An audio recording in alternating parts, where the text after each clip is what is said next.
I know, I drove by a blue. Okay.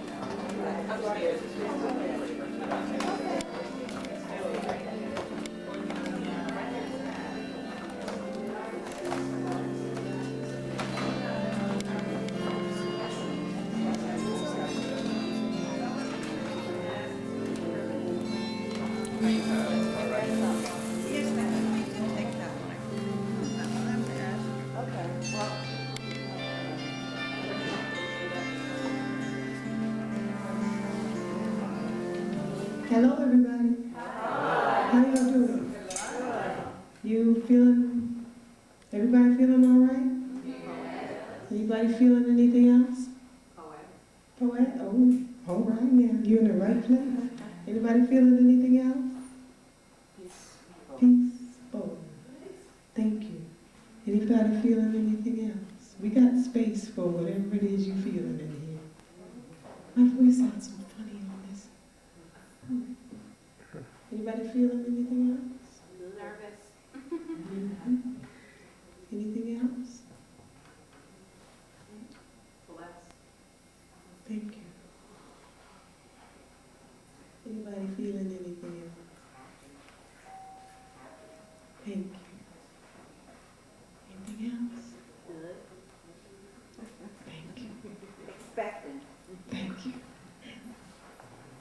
It's wonderful. I'd like to welcome you to this blessed space with these blessed people. You're in the presence of some of the most incredibly beautiful human beings. And I don't even know all of you, but I feel you, and I know that I can make a statement like that. The name of this poetry reading is called Ancestors, Invoked and Present. And I just want to give you a little background on how we got to that kind of theme for tonight. Earlier in the year, I was at a meditation group, and I was saying how I don't feel a connection with the ancestors. I feel an intellectual connection, and I know the value of being aware of the ancestors, but I didn't feel a connection, even though I would mouth the words. I want to acknowledge my ancestors. So I proclaimed that I wanted a more intimate connection with my ancestors, and I began to call them by name. I began to dedicate a day to them. I began to dedicate an activity to them. I began to dream about them. And then I began to get a sense that I'm not alone anymore. And I began to get a deeper sense that I had never been alone. And I began to get a deeper sense that I will never be alone, nor will I ever die, as long as I maintain that relationship, that awareness with my ancestors. So I stand here in front of you tonight among thousands of my ancestors, and I don't even know them by name. And when I look in your eyes, when I look in your faces, I know that you too are present, and your ancestors too are present. So I would like to ask that you just say the names of your ancestors. Some of the ones who were joy givers, love givers, creativity givers, life givers. Just speak their name, their full name if you know it. And in the silence, we will take that for the ancestors whose names we do not know. So whenever you feel comfortable, just speak the names. Herbert White, Raymond Rudolph Neal, Dorothy White, Dorothy Goldberg, Cheryl Walker, Agnes Walker,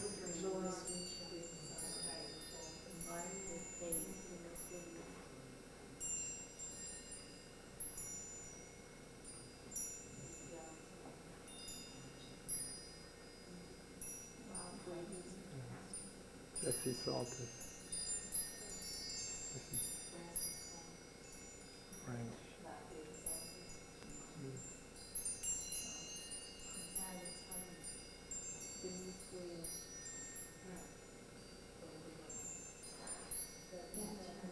Malcolm X.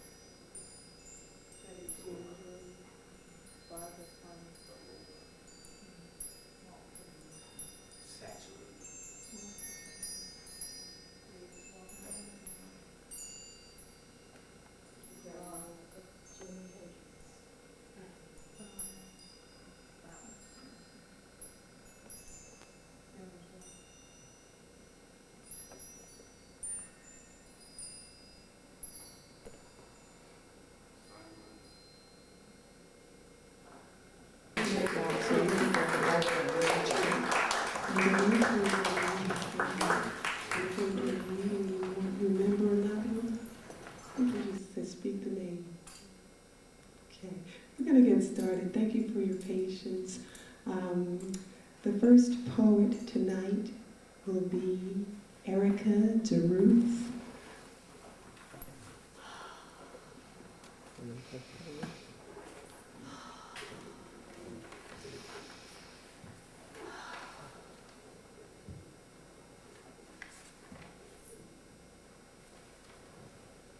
Another purple day in my rundown, torn down world, and the view from my glass bars are constant, except when I move a little to the right, where a box sunlight dances, and it makes a warm spot on the floor.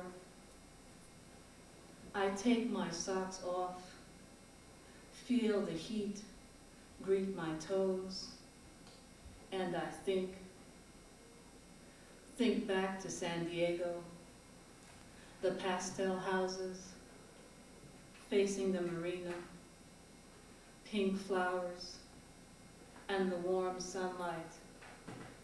I thought it would always be that way. The view from my glass bars are constant, except when I move a little to the left, where a brick building protrudes on an angle, L-shaped building.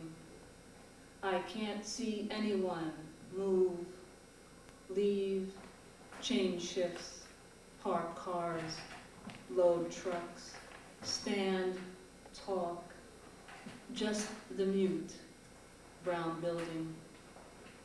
And I think back to when I was 7, about the gully at the end of Doom Street, where I played with my friend Obi.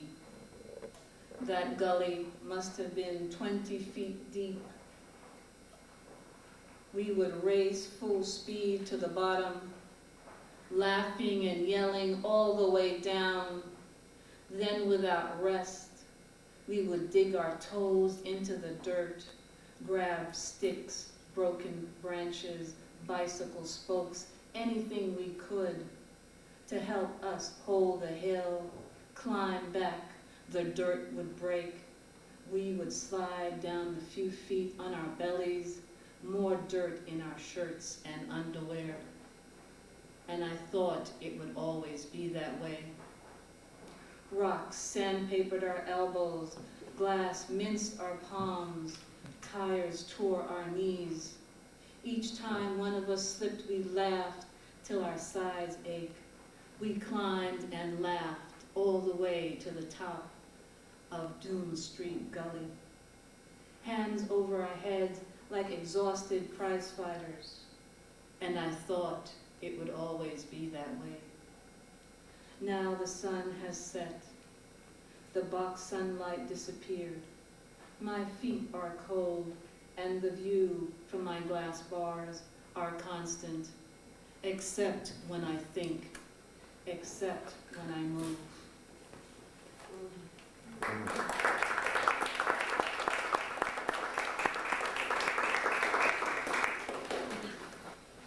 Peace hovers.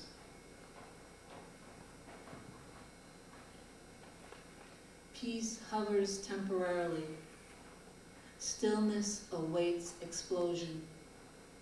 Thoughts ascend skyward. Calm produced by fire water. Lacy smoke waltzes through archways. Ashtrays await cleaning. Cooling water collects in ringlets. Bottles stand at half-mast. Ritual begins at dinner. Motions deliberate as witch doctors. Conversations sent in smoke signals. Eyes vacant as a beach in winter. Dreams charred like spent matches. You are an indent in the sofa.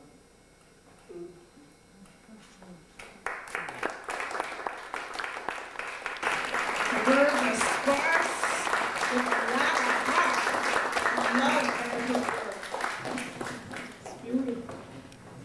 The next poet is Clarissa Clay. All right.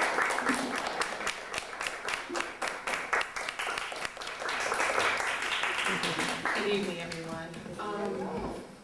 Speaking of the ancestors, we have a recent ancestor, the poet June Jordan. So I wanted to start off by one of her poems, just to honor her spirit for passing and so forth. The name of the poem that, once I read this, I fell in love with June Jordan's writing. It's called Poem About My Rights. Even tonight, and I need to take a walk and clear my head about this poem, about why I can't go out without changing my clothes, my shoes, my body posture, my gender identity, my age, my status as a woman alone in the evening, alone on the streets, alone not being the point being that I can't do what I want to do with my own body, because I am the wrong sex, the wrong age, the wrong skin, and suppose it was not here in the city, but down on the beach or far into the woods. And I wanted to go there by myself, thinking about God, or thinking about children, or thinking about the world, all of it disclosed by the stars and the silence. I could not go, and I could not think, and I could not stay there alone, as I need to be alone, but because I can't do what I want to do with my own body. And who in the hell set things up like this? And in France, they say it's the guy penetrates but does not ejaculate, then he did not rape me. And if after stabbing him, if after screams, if after begging the bastard, and if even after smashing a hammer to his head, if even after that, if he and his buddies fucked me after that, then I consented. And there was no rape, because finally, you understand, finally, they fucked me over. Because I was wrong again, to be me, being me where I was, wrong to be who I am, which is exactly like South Africa, penetrating into Namibia, penetrating into Angola. And does that mean, how do you know if Pretoria ejaculates? What will the evidence look like? The proof of the monster jackboot ejaculation on black land, and if after Namibia, and if after Angola, and if after Zimbabwe, and if after all of my kinsmen and women resist even to self-immolation of the villages, and if after that we lose, nevertheless, what will the big boys say?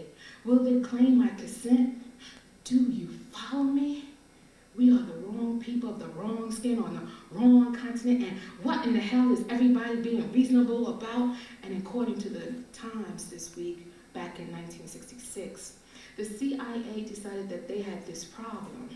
And the problem was a man named Nkrumah. So they killed him. And before that, it was Patrice Lumumba. And before that, it was my father on the campus of my Ivy League school. And my father afraid to walk into the cafeteria because he said he was wrong. The wrong age, the wrong skin, the wrong gender identity, and he was paying my tuition. And before that, it was my father saying I was wrong, saying that I should have been a boy because he wanted one, a boy, and that I should have been lighter skinned, and that I should have had straighter hair, and that I should not be so boy crazy, but instead I should just be one, a boy. And before that, it was my mother pleading plastic surgery for my nose and braces for my teeth and telling me to let the books loose, to let them loose, in other words. I am very familiar with the problems of the CIA and the problems of South Africa and the problems of Exxon Corporation and the problems of white America in general and the problems of the teachers and the preachers and the FBI and the social workers and my particular mom and dad. I am very familiar with the problems because the problems turn out to be me. I am the history of rape. I am the history of the rejection of who I am. I am the history of the terrorized incarceration of myself. I am the history of battery, assault, and limitless armies against whatever I want to do with my mind and my body and my soul.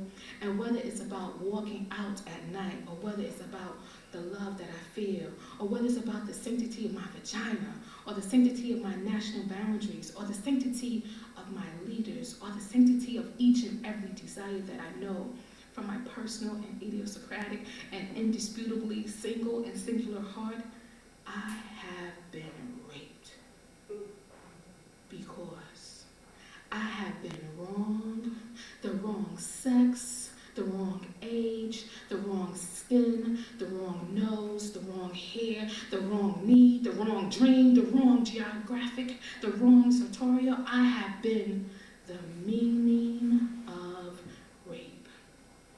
I have been the problem everyone seeks to eliminate by force. Penetration, with or without the evidence of slime. But let this be unmistakable, this poem is not consent. I do not consent to my mother, to my father, to the teachers, to the FBI, to South Africa, to Bed-Stuy, to Park Avenue, to American Airlines, to the hardened idlers on corners, to the sneaky creeps in cars. I am not wrong. Wrong is not my name. My name is my own, my own, my own.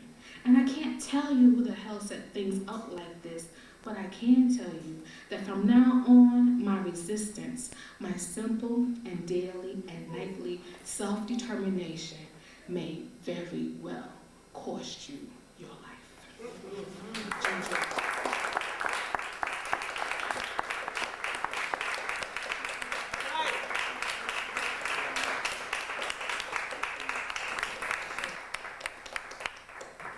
The space that we've created here today does contain the whole earth and the stories of the whole earth.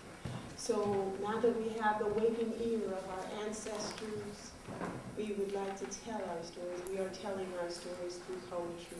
The next poet I would like to introduce is Zetwa Ima.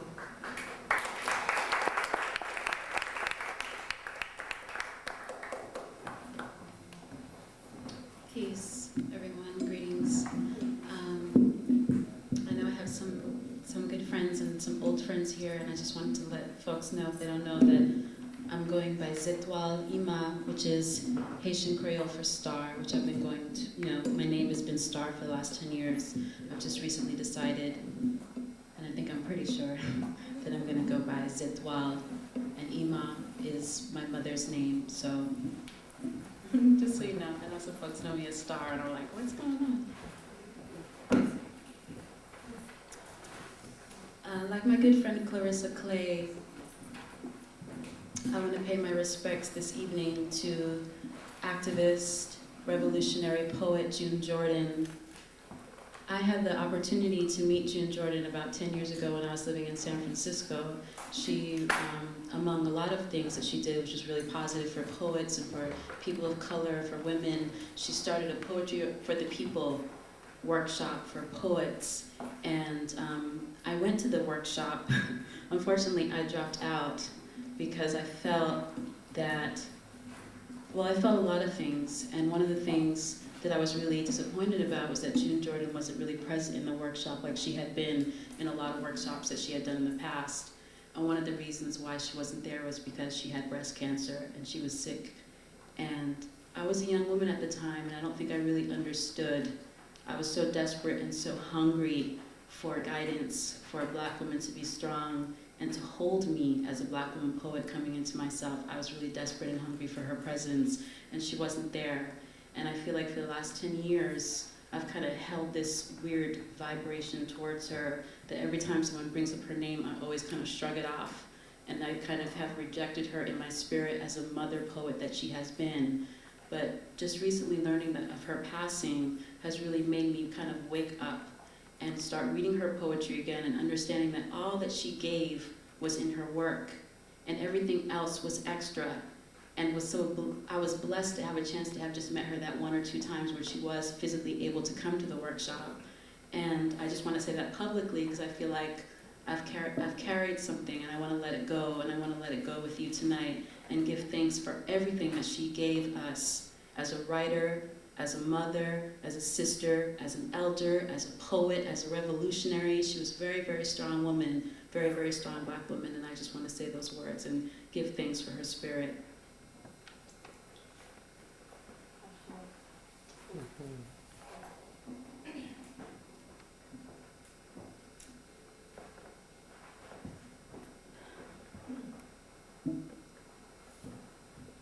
This piece is called Battle Song, and I'm dedicating it to June Jordan. And this is for June Jordan, singing as she dies. And here is my song of the living, who must sing against the dying, sing to join the living with the dead. And this is for June Jordan, singing as she dies. And this is my battle song.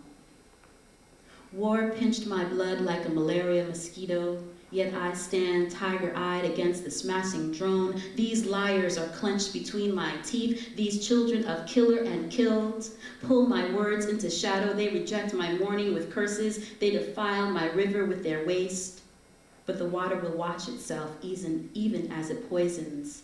And this is for June Jordan, singing as she dies. And this is for June Jordan, singing as she dies. And this is my battle song. And here is my song of the living. In Johannesburg, a dog growled in a death wish of my skin. In Port-au-Prince, whispers can tell the time. In Brooklyn, trash bag mountains claim the hard horizon, and the stones weep at great Zimbabwe. I stood amongst the ruins, my hair falling in eulogy, but the women are still forming clay into bowls where the children will curve, and the gentlemen massage concrete into poetry, while Imbira songs pluck the air and rum sprays to cool the twirling dust, but we are still hungry, so this is a battle song, this is a battle song, and this is for June Jordan, singing as she dies, and here is my song of the living, who must sing against the dying, singing to join the living with the dead, and this is for June Jordan, singing as she dies, and this is my battle song because we are still hungry. Tanks push over homes in Palestine while those of us who have history in Harlem is bought up by those who despise us. The rain is singing battle songs. The thunder asks that we mark our eyelids to begin. My lover holds 2 sticks at sunrise. We drink our stew as we are running. We tear the dollars from between our legs. We suck the bones of the dead to keep us from choking. There is fire in the slave graveyard. In the light of rage, we study the map of our dream. And this is a battle song. And this is for June Jordan, singing as she dies. And here is my song for the living. War cannot eclipse the sun. The moon will not drown in a sea of greed. Every seed cannot be hustled. My blood will not quench the vultures. And this poem is not a suicide bomber because the truth will never die. And this is my battle song. And this is for June Jordan, singing as she dies because we are still hungry. And here is my song of the living, who must sing against the dying, sing to join the living with the dead.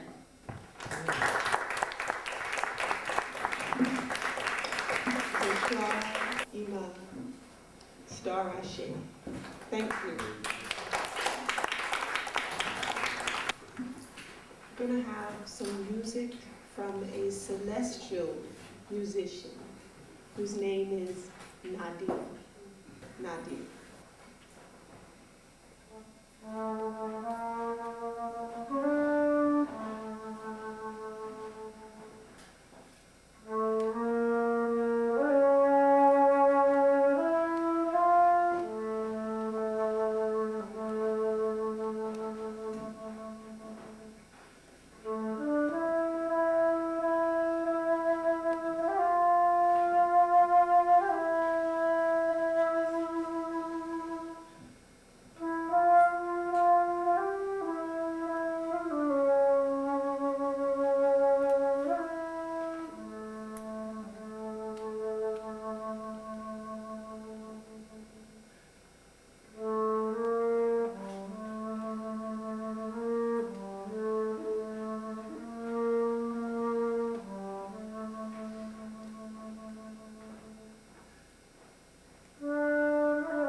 Nadi.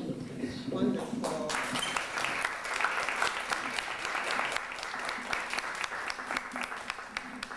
We're going to keep going. We have 3 more poets. My name is Stephanie Alston Nero, and we're going to read a few poems tonight. In this place where the drum plays itself, where spirit descends in the sound of human voice, in this place where the poem is a praying poet, and prayer is the poet of the poem. Pray for me, and I will pray. I will poem for you. Pray that our words may be struck 3 times by lightning, endowed with the power to change the world. That our eyes, now seeds, may bloom in vision. Anointed by 13,000 ancestors, invoked and present, speaking in cosmologies of flowers. Pray that every trauma be healed before it fractures the soul and leaves us filled to flood with full moon's failing footsteps. Pray that our magic may have a place to grow. Pray for me and I will poem for you.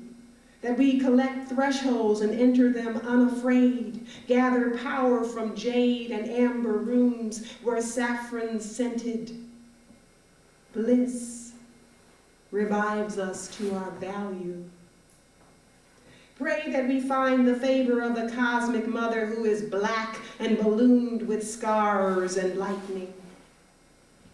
Pray for me and I will poem that we may mend with the silk of slant light our ragged radiance, that the jagged fragrance off the edge of our leap lures us to our wisdoms, grounds us in our gratitudes. Pray that we may mount our hiding places and ride them through brazen sun, conjuring the clear light of self-acceptance. Let us poem together that the loving kindness of our families heal us when we can almost hear the river shatter, before we pull from its shallows a dense desire to die or be silent in the face of war. Let us ceaselessly poem together that we neuter the acid in the rain, restore sound to the syllables of rocks, heal the agonies of trees, soothe the sobbing soil, comfort the moaning mortar of our homes. Pray for me, and I will poem that we collect power from all places, that we suspect nothing and no one to be powerless.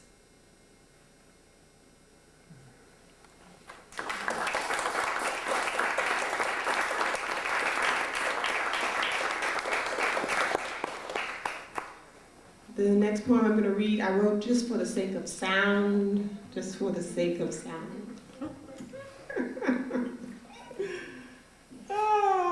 Is that politically incorrect? Just for the sake of sound. This poem panders to the ears electric. It is for naught except the wingspan of Mercury, the water birds of melody.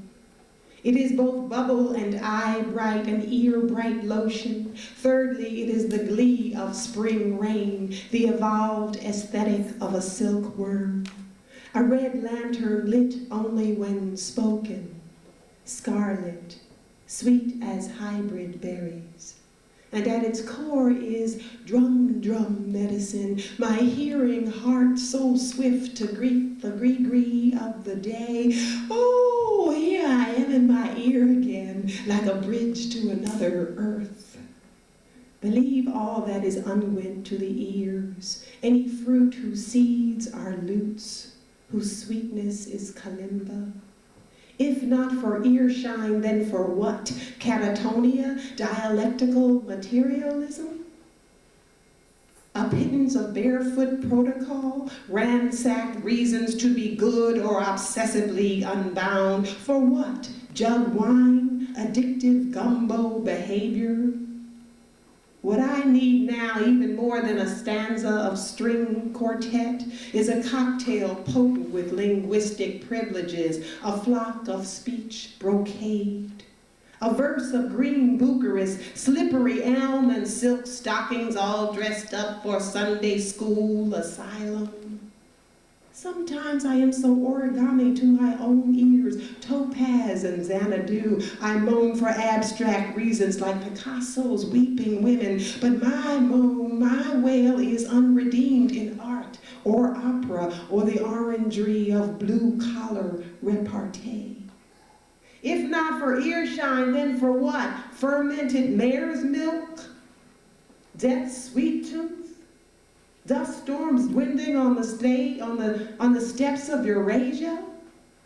The shape-shift place I live is possessed by a lazuli ear, and at its core is drum medicine, my hearing heart so swift to greet the gree-gree of the day.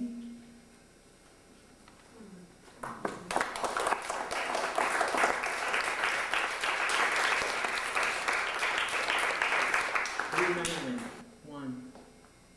No, not another day, not another black woman without breast, without womb, without life.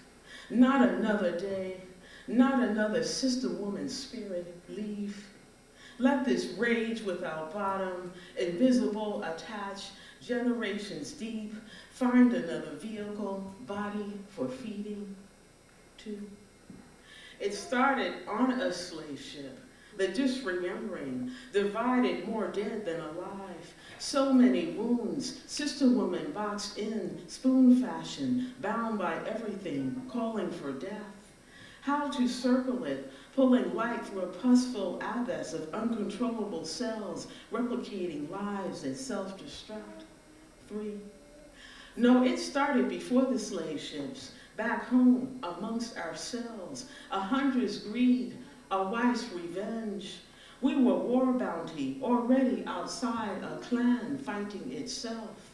This rivalry undid an African home 10 million years old. 4. Still wiping the Ma'afa's bitter salt away from our generations. Hope to heal about 800 years from now.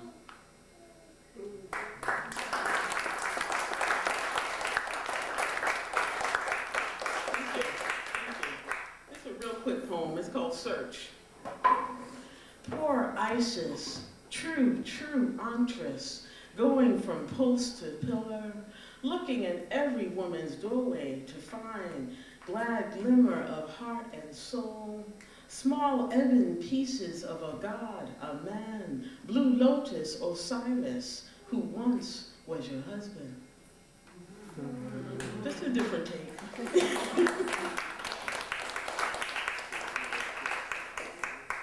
Poem was for a friend of mine, Alvin Singleton, and he's a black arranger, composer, orchestra writer. Well, he writes orchestra music, I should say. And this is simply called Laugh. And I don't think I've ever in my recent life, met someone who changed my life by simply being himself. Laugh. Every day you taught the same lesson through the worst jokes, bad timing, loose endings. You keeper of fertile notes, arranging, creating orchestra music. You, a black fife, carrying the simplest of instruments. I hear your music between long meanderings in the woods. I try to master electric spiral, path of kundalini, snaking through my underbelly. As part shaman, part bird woman, ordinary, I seek wholeness, an elusive summer butterfly. We are kindred spirits, co-conspirators and owners of the blues, Delta North children. I'm seduced by your former life on the Italian Mediterranean, Harvard, and the litany of successes, matte sheen brilliance over a glossy photo. Some days beneath my many masks, a monsoon gathers. Yet jokes pour out of you like white water from a mountain geyser. So corny, so incredibly bad. Like the one about the Chinaman, black man, and the Indian. I want to say, brother, what is your problem? Instead, I listen like a loyal spectator, amazed you never cease. Laugh, your spirit says. Laugh, it's our only salvation.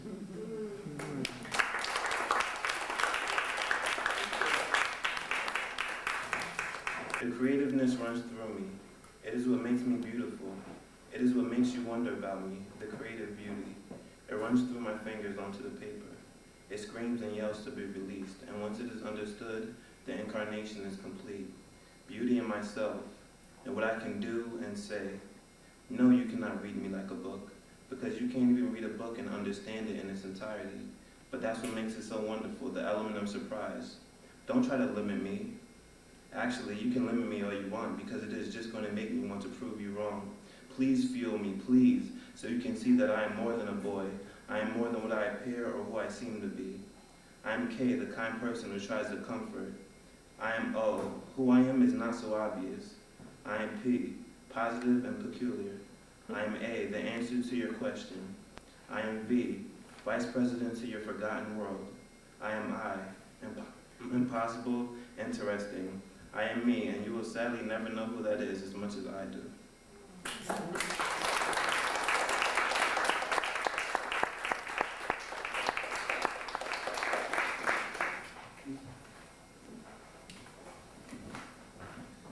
I have seen everything and nothing at all, the blinding light of hatred which forces me to love you. I have seen the truest love engulfed in red flames, which cannot be penetrated by the devil himself, that which I search for even now so that my heart will be complete. I have seen unexplainable beauty touch my soul with its soft, tender lips and drive me insane, for I now know that my queen has arrived to lift me into the throne of that which makes me a true God.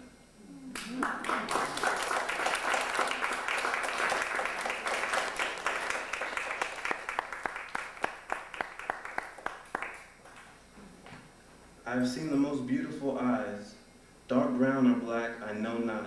Yet once I look into them, my soul is paralyzed into a trance which I cannot break. That beauty which is the epitome of the truest love I have ever felt. I cannot look away because her eyes have my body in limbo, spinning into 1,000 eternities until I am lost into the core of her heart. After all, I don't want to look away. If I would never have to look at anything again in my life, the satisfaction would be unbearable. Wow.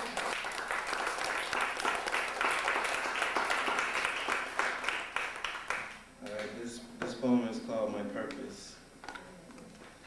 My mother tells me I was put on this earth for a reason. Then my father tells me the same exact thing. Yet I feel indifferent. What can Kopabi possibly do to change this world, make it better? Goals? I'm just a kid, or am I? A young adult, says the government. He can't see rated R movies, yet he has to buy adult tickets. My parents say I'm different than all these other kids. Yet when I look in my friend's face, I see a reflection of myself. The adult tells me to be responsible. Yet there are only 17 steps in the stairway of my life. The sad part is I haven't even got to climb them for myself. Rambling, isn't that what life is? A whole bunch of people rambling on, and once in a while something good comes of it. Everybody's a teacher, just some people get paid for it. Life lessons, death is the final one.